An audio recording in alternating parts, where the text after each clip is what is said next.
ആ ദിവസം യുദ്ധഭൂമി ഭയത്തോടെ നിറഞ്ഞിരുന്നു. ഓരോ ഹൃദയവും വിറച്ചുകൊണ്ടിരുന്നു. ദിവസവും ഒരേ ശബ്ദം, ആരെങ്കിലുമുണ്ടോ എന്നെ നേരിടാൻ?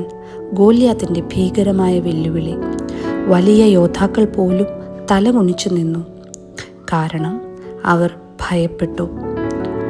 അപ്പോൾ ആരും ശ്രദ്ധിക്കാത്ത ഒരു ചെറുപ്പക്കാരൻ ശാന്തമായി മുന്നോട്ട് നടന്നു. ദാവീദ്. അവൻ്റെ കയ്യിൽ വാളില്ല, കവചമില്ല, പക്ഷെ കണ്ണുകളിൽ ഒരു വിശ്വാസമുണ്ടായിരുന്നു. കയ്യിൽ ഒരു കവണയും 5 കല്ലും. ഞാൻ ഒറ്റയ്ക്കല്ല, ദൈവം എന്നോടൊപ്പമുണ്ട്.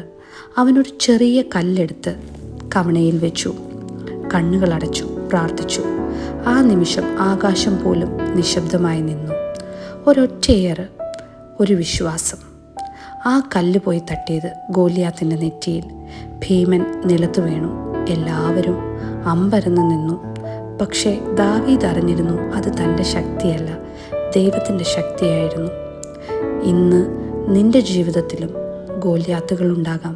ഭയം, വേദന, അസാധ്യമായ സാഹചര്യങ്ങൾ. പക്ഷേ ഓർക്കൂ, നീ ഒറ്റയ്ക്കല്ല. ദൈവം നിന്നോടൊപ്പമുണ്ടെങ്കിൽ വീഴേണ്ടത് നീയല്ല, ഗോലിയാത്താണ്. ആ ദിവസം ലോകം മനസ്സിലാക്കി, വലിയവൻ ജയിക്കുന്നില്ല, ദൈവത്തോടൊപ്പം നിൽക്കുന്നവനാണ് ജയിക്കുന്നത്. God bless you.